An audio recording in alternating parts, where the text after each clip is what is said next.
Wealthy people spend their money to earn more money. The majority of everyone else spend their money to buy things, which makes everybody else around them rich. My truth in my experience has been, I have to jump higher. I have to show up earlier. I have to be the first person to turn off the light and the last person to turn off the light. I have to make sure that every number is correct and every T is crossed and every die is dotted. The way that I show up is by being consistent, so consistent that people cannot doubt your capacity to succeed. You have to work harder than the average person. And if you accept those terms, you cannot complain about those terms. I have only known success on the back of consistency. Do I think you could be a success without being consistent? Perhaps, if you have other resources and tools that I was never given. But coming from where I am, my perspective has only been consistency, and the discipline has been everything that I have ever gotten on the back of doing it again and again and again. It is what I teach. It is what I preach. It is what I believe. You can't be afraid to be vulnerable, because when you're vulnerable with somebody, about 95% of the time, they'll reciprocate in kind. And when both sides are vulnerable, that forms a connection. And that is a way that I found all the time. Or also another one is, tell me your story. Everybody loves to tell their story. And I'm just naturally a curious person, so I love hearing. That never bores me. So it's really the power of one-on-one relationships. We're all given 24 hours in a day. So the difference between somebody who becomes successful versus somebody who does not is now what input you put in those 24 hours. If you're spending your time on Netflix, if you're spending your time playing video games, if you're spending all of your time doing things that don't add any value financially to your life, well, if you compare that to somebody who's now working, who's now learning, who's investing in the education, you're going to see two completely different outputs. I had no business starting a business, and yet I started one.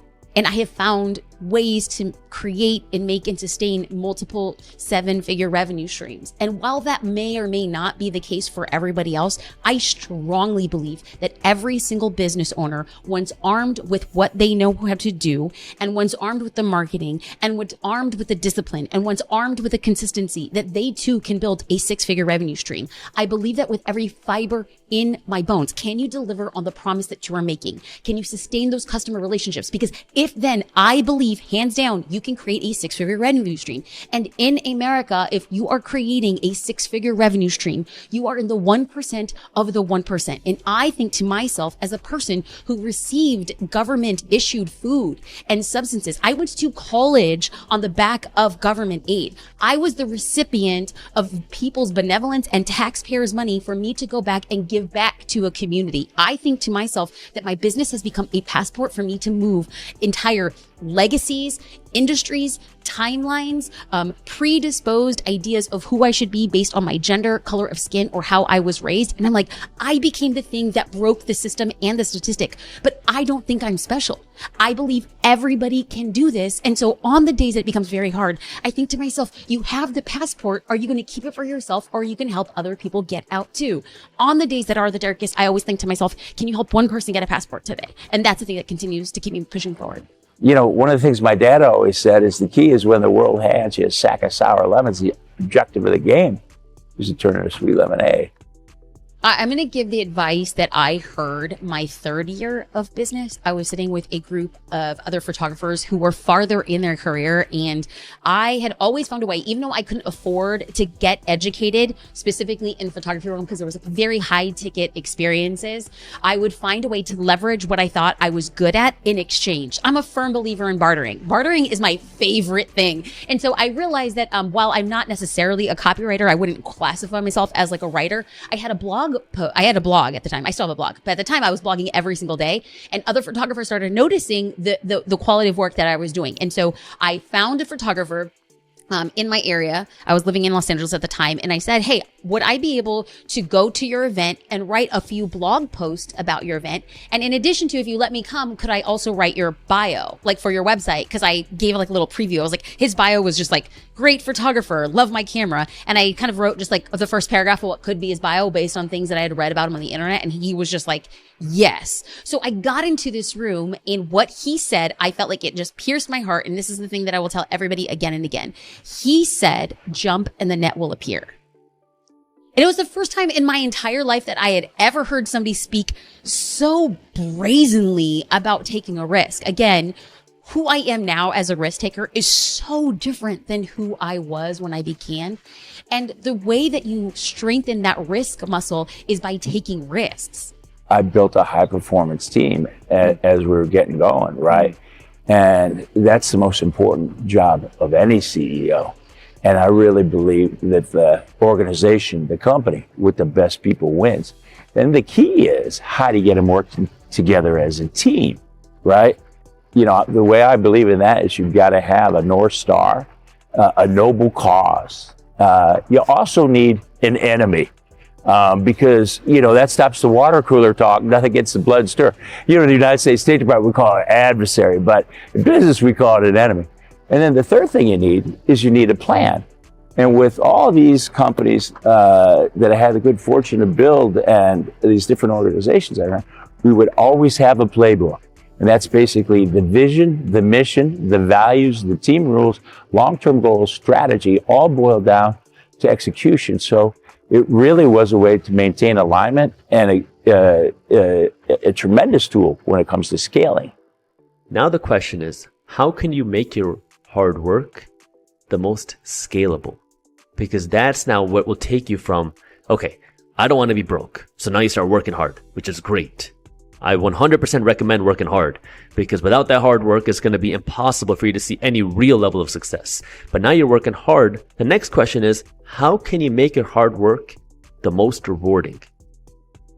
What can you do to make that hard work give you the biggest dividends and the highest returns? And this is where people say work smart. You know, some people say work smart, don't work hard. I think that's a bunch of crap. I think you need to work smart and work hard. They go hand in hand, because that hard work is going to allow you to scale your smart work. But you now have to understand, okay, I want to become more financially successful. So now how do I do that? What is the financial education? What am I working for? When I make more money, what am I going to do with this money? Where am I going to invest it? How am I earning this money? What can I do in terms of taxes to protect my wealth? What can I do with my investments to scale them? What can I do to build an asset? What can I do to build a business? What can I do to scale the assets that I do own? So now you start asking these questions. And I know this is getting very deep in some of these topics, but it all starts with that mindset of believing that it's possible for you. Because if you don't believe it's possible for you, you're right. But if you believe it's possible for you, you're also right. And whatever your belief is going to change what output you take. Wealth is mindset before it hits your bank account. And when it comes to the differences between the rich and the poor, it doesn't start with how much money you make. It doesn't start with what degree you have. It doesn't start with who your parents are. It doesn't start with what background you have. It starts with what mindset you have. And this is really the root of wealth.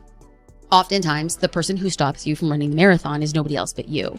If you want to start a business, the person who's stopping you is nobody else but you. If you decide to run the marathon, somebody's gonna have an opinion of you while they're sitting on their couch, no less. They will have an opinion that you decided to run the marathon or you didn't decide to run the marathon. While somebody is sitting on their couch behind their keyboard, they're going to have an opinion of you starting a business or not starting a business. The fact of the matter remains, are you going to let somebody else's opinion dictate what you are going to do in your life and the reason you are put on this earth? Oftentimes, the person who stops ourselves from doing other things while we would like to point at other people because they have an opinion, it is actually us. We choose to believe, listen, adhere to somebody else's opinions, but somebody else's opinion of us doesn't pay our bills. The person who has an opinion about what it is you're doing was most likely never going to become a customer.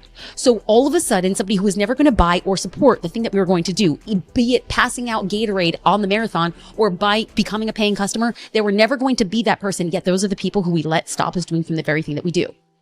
We stop ourselves when what we need to say is not everyone will be for us or about us. Do you accept the terms of that? And if you say yes, then do the dang thing and do it to the best of your ability.